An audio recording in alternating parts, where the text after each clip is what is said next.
on the news. Disquiet as Buhari fails to assent Electoral Act Amendment Bill.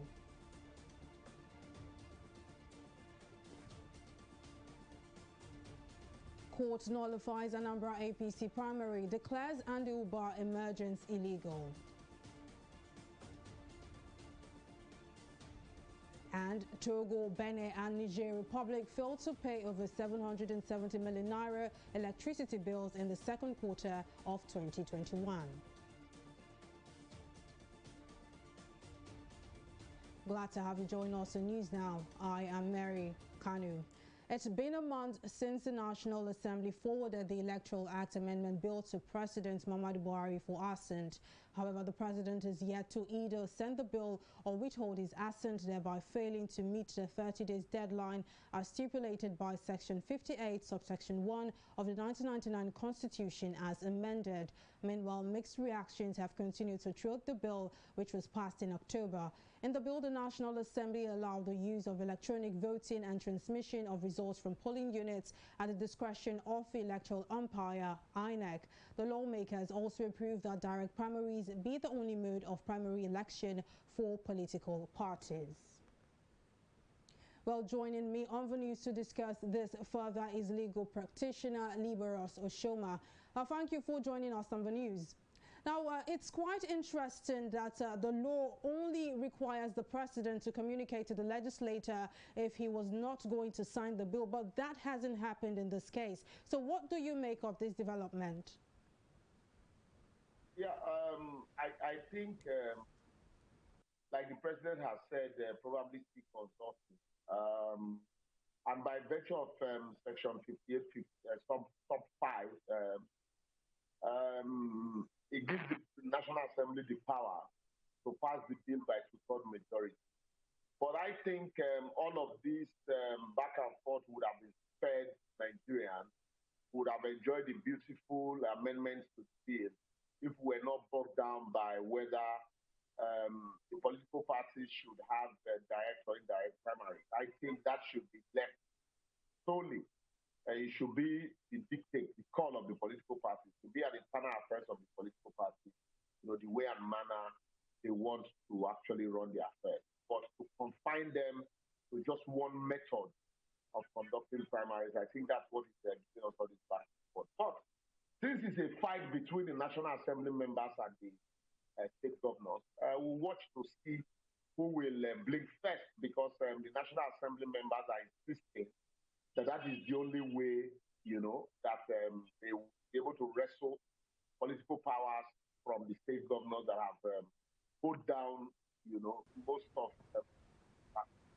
So, President is in a quagmire here, and if it's unable to assent to the bill and failure to communicate to the National Assembly, let's see if the National Assembly will be able to muster the courage to actually activate Section 55 of the 1999.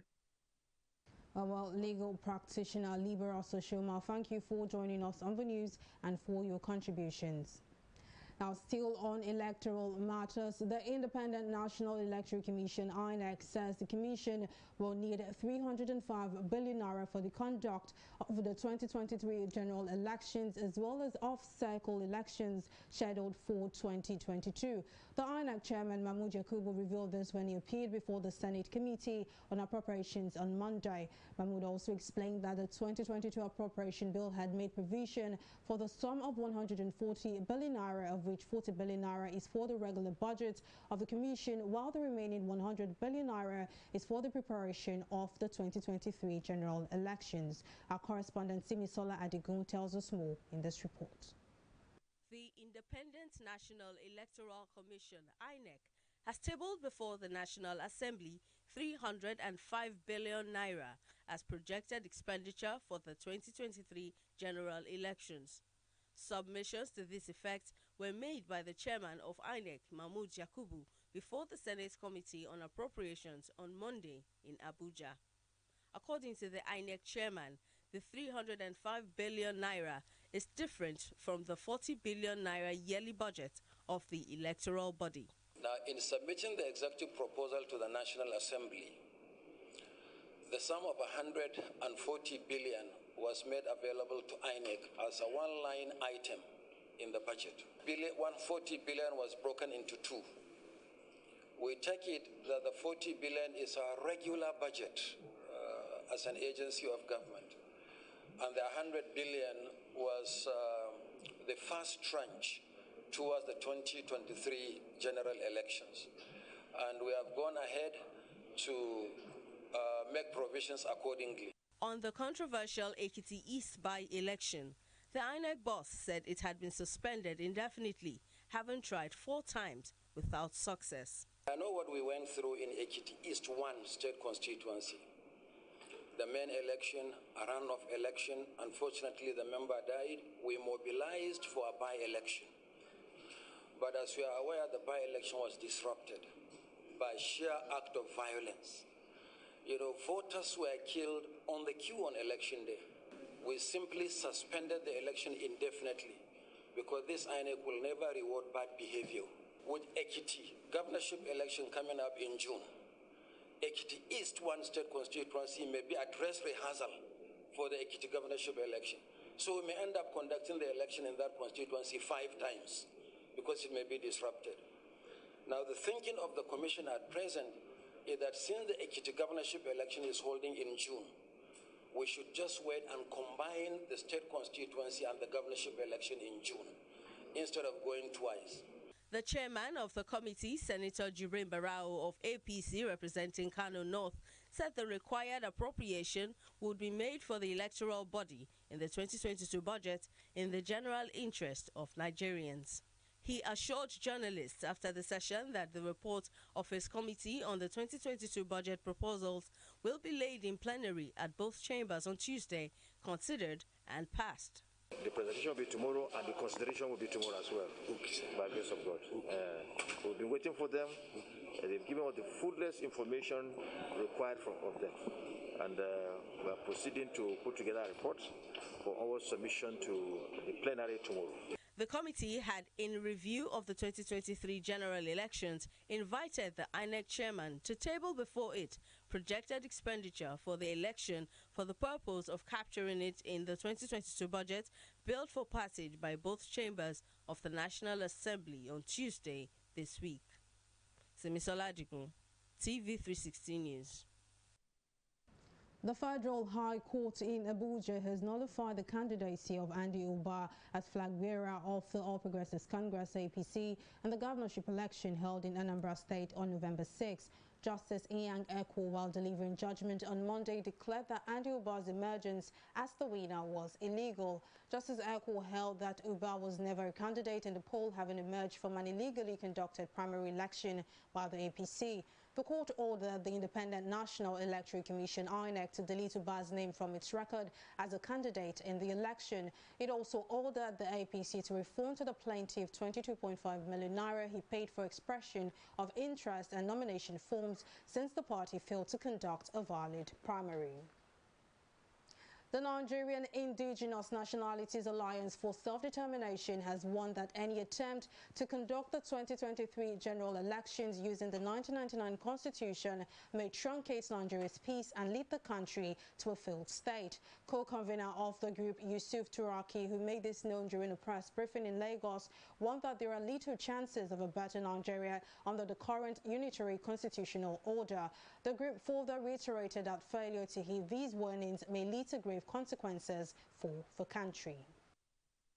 Let us remind ourselves that everything was currently lament in Nigeria flows from the 1999 Unitary Constitution, whether it is the killings going on everywhere in Nigeria, the general insecurity, the seizure of all economic access, including oil and gas, the ports, and other maritime assets, solid minerals, including gold, the monumental corruption. Nothing will get better in Nigeria under the unitary constitutional order, no matter who gets to power.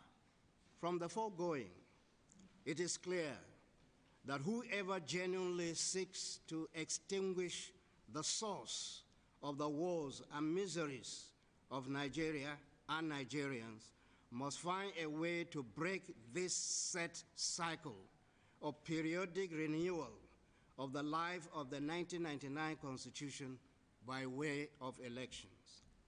It is obvious that the action to be taken to end our bondage and misery is to shut down the voyage to any further national elections under the 1999 Constitution, which merely renews our bondage.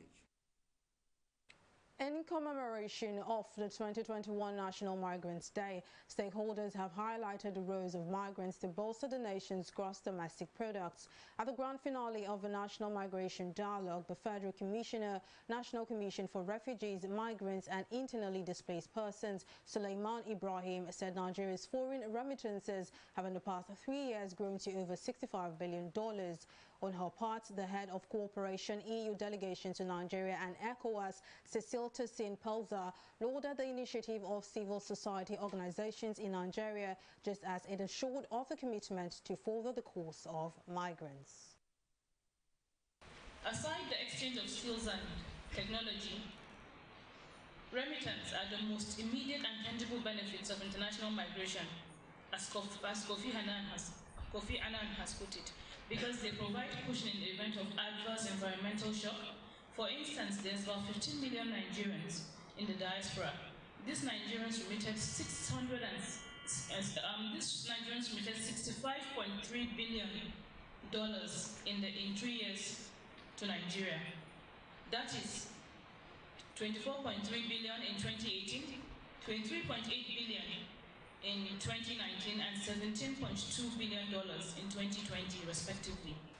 According to the World Bank, Nigeria received $21 billion in 2019, making Nigeria the 7th largest recipient of remittances in that year.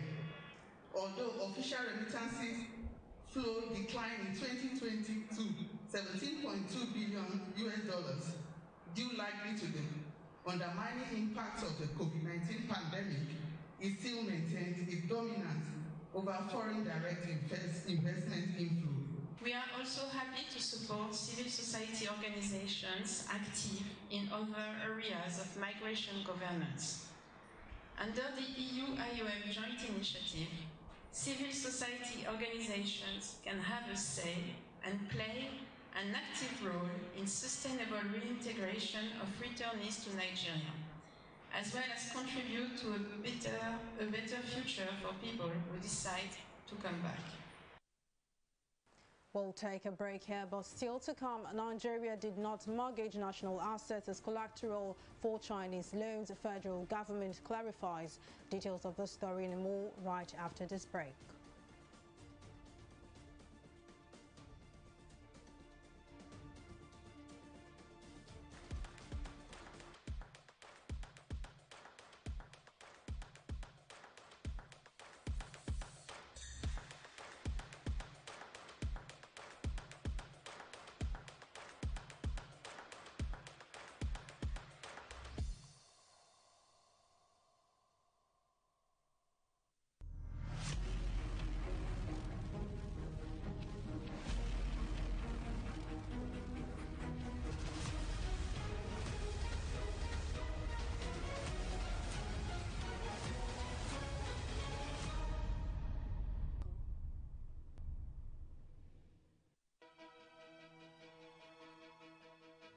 Opinions are free, facts are sacred, the truth is universal.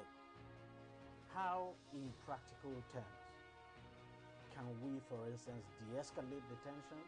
President must see himself as the President of the Federal Republic. We know where the enemy is. 3 places.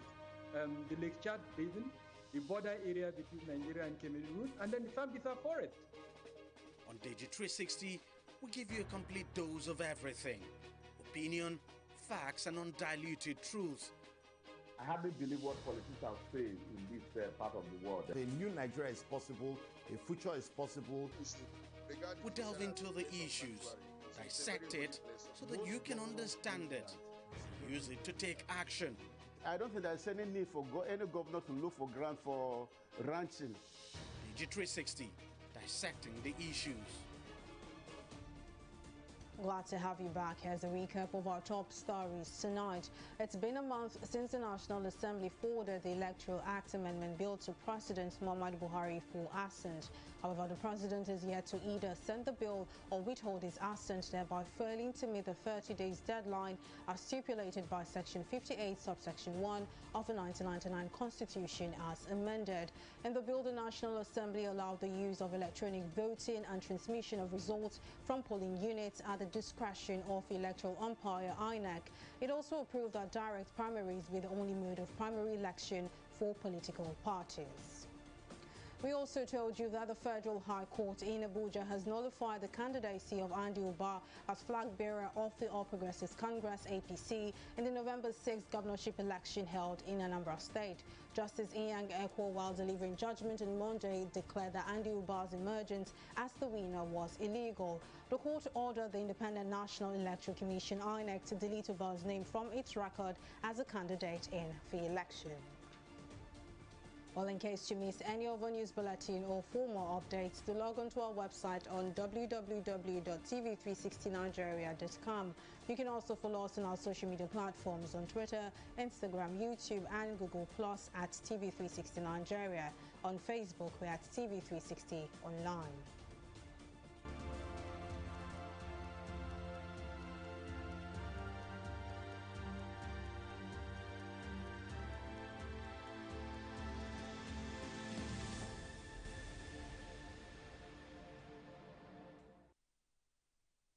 The Nigeria Center for Disease Control (NCDC) has recorded 404 new positive cases across the country. According to an update from the health agency on Sunday, the fresh infections were reported in 11 states and the Federal Capital Territory. Oyo State topped the chart with 122 cases, followed by the FCT and Lagos with 84 and 52 cases respectively, raising the infection toll in the country to 223,887 cases. The NCDC further reported that one death was recorded, raising the country's fatality toll to 2,985. Amid rising cases of COVID-19 infections in Nigeria, experts have allayed fears of an impending fourth wave of the virus. In an exclusive interview with TV360 Nigeria medical expert Philip Njamanze explained that the increasing number of infections does not spell doom, but rather creates room for more antibodies to the infection. He further cautioned against stoking panic and fear amongst Nigerians. On the surface, it seems to be a bad thing, but in actual fact, it is a good thing, because as the infection spreads in the population, the people will acquire immunity to the infection, and once we acquire a certain number, or what we call the herd immunity, then it stops posing a threat. So the unusual hype about this disease is not very healthy. This is what we expect viruses to do. Once they come in, the transmissibility will be very high. The people will catch the infection at the various rates. Mostly, this we expect to be very mild, somewhere in the range of a very mild flu, and people will acquire immunity. In fact, even to the prior variants, most West Africans, even in many parts of Africa, really, we had immunity to the COVID, SARS-CoV-2, even the Delta variant. And so we feel that this is not a very bad sequence of events. The unfortunate thing is there has been a lot of fear-mongering, a lot of hype, as if this is something out of the ordinary. But it's not. This is what we expect. Well, we'll take a break here and return with business updates. Don't go away.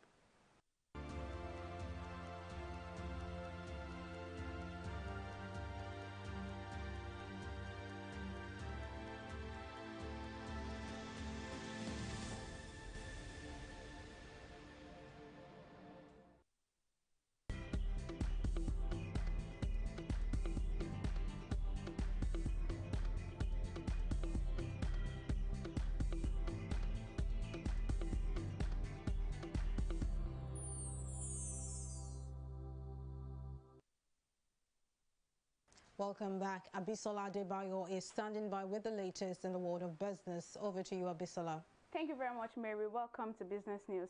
The Nigerian Electricity Regulatory Commission has revealed that the Republic of Benin, Niger Republic, and Togo made no payment for the electricity supplied to them from Nigeria in the second quarter of 2021. In its just released second quarter report of 2021, the NERC explained that the power firms of the three nations and some other special customers were issued a total bill of 770 million naira by the Nigerian Bulk Electricity Trading Company and the market operator of the Transmission Company of Nigeria.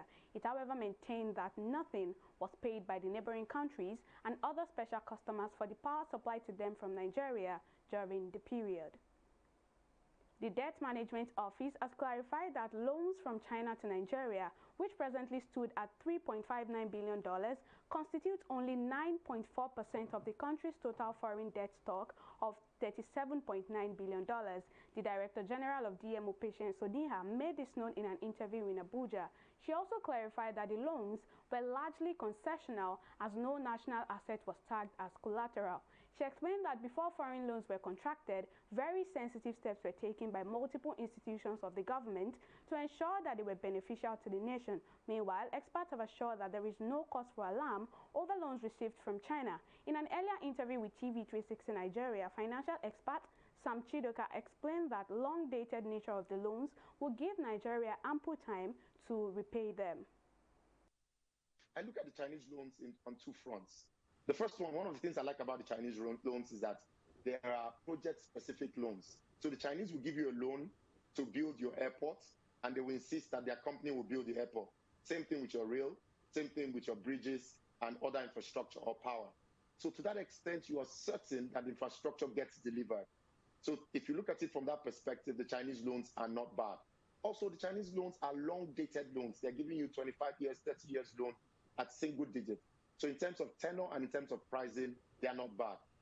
Now, there have been speculations about other conditions attached to the loan. And I don't like to talk about speculations. I like to talk about what I know. I've not seen the loan agreement. Some claim that the Chinese have put conditions that stipulates that if we're not able to pay, they will take back the asset. Well, if you're a Chinese, you would think that that's a smart move. If you're a Nigerian, you'll be worried about that. But what is more important is that I don't think that Nigeria is planning to default on the loans. I think the plan is that we're going to pay back and continue to own those assets. So to the extent of pricing, to the extent of infrastructure delivery, to the extent of tenor, I think the Chinese loans are not bad. But if there are other conditions that make them untoward, I haven't seen those conditions. We'll take a break now and return with a review of the stock market.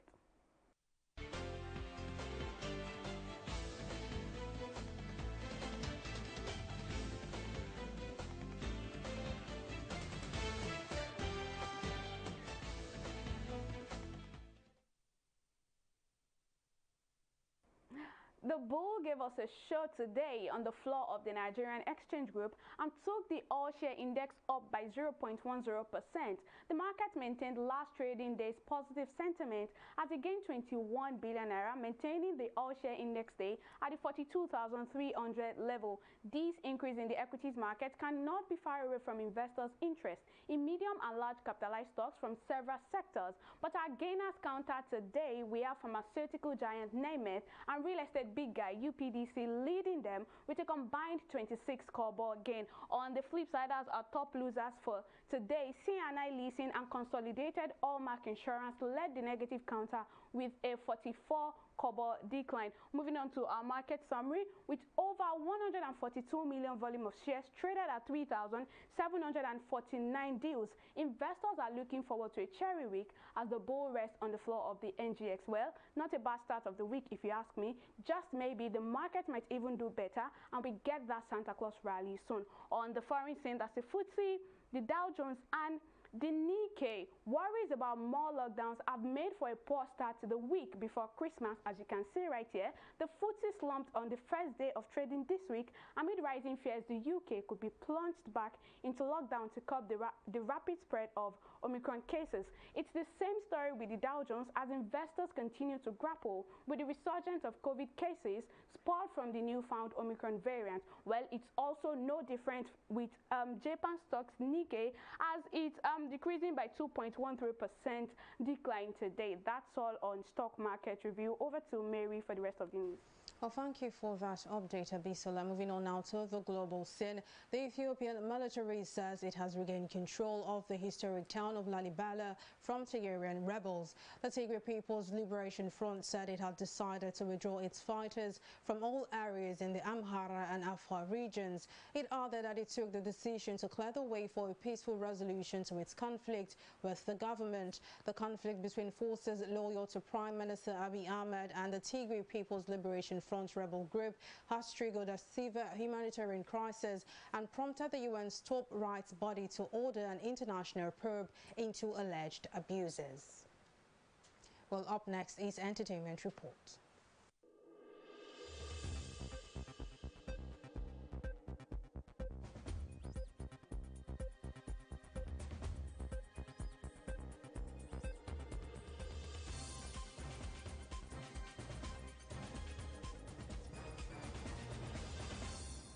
Eighteen-year-old Shatu Garkobu, hails from Kano State, has become the first Muslim to win the Miss Nigeria pageant since its inception in 1957.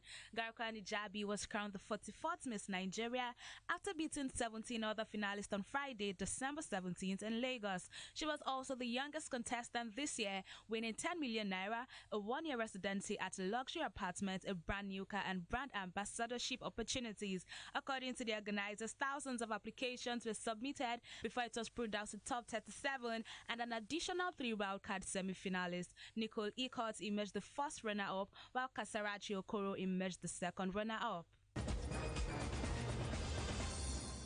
Veteran actors Jide Kosoko, Dele Odule, and Adebayo Salami have been unveiled as the latest cast members for the Bolanle Austin Peters anticipated Funmilayo Ransom Kuti biopic, which is currently in production. Peters recently unveiled the veterans via an Instagram post sharing how they have made filming the biopic worthwhile. Recall that the BAP Productions boss unveiled the Kuti biopic titled Lioness of Lishabi earlier this month. Other cast members include Kehinde Bankole, Omowomi Dada, Ibrahim Suleiman Aduniade, among others.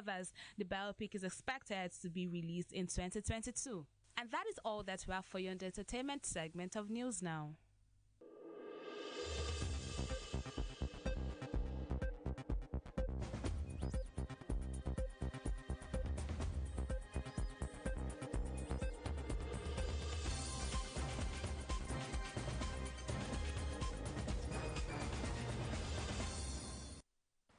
And in sports, gang striker Paul ONUACHU has been ruled out of the 2021 Africa Cup of Nations in another major blow to Nigeria's chances of making a huge impact at the competition. ONUACHU picked up a hamstring injury in gang's 1-1 home draw against Royal Antwerp on Sunday.